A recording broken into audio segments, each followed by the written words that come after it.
There are two ways of using Prim's method, one by looking at the graph and the other by looking at a matrix. The matrix method will be shown in another video.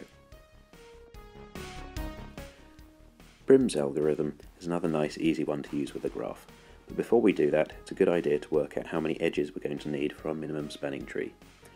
We have 6 vertices here and we always need one less than that for the number of edges, so in this case we're going to need 5 edges for our minimum spanning tree. The first thing we do is choose a vertex to be our starting point.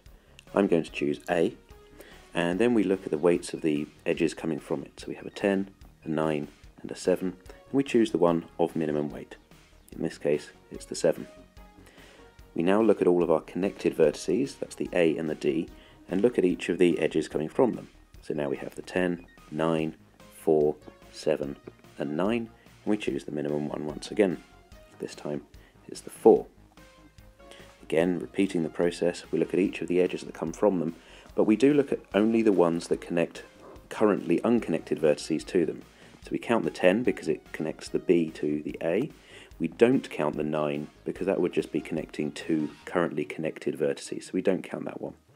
So what we do have is the 10, the 6, the 5, the 3, the 7 and the 9, and again we choose the minimum weight one. So in this case it's the 3. Repeating the process, counting each of the edges that are connecting unconnected ones to connected ones, the minimum one is going to be this 4, coming from the F to the E, and repeating the process one last time. Obviously the last vertex to connect is the B, and the minimum way of doing that is with that 6. So now we have our minimum spanning tree, and that's all there is for Prim's algorithm.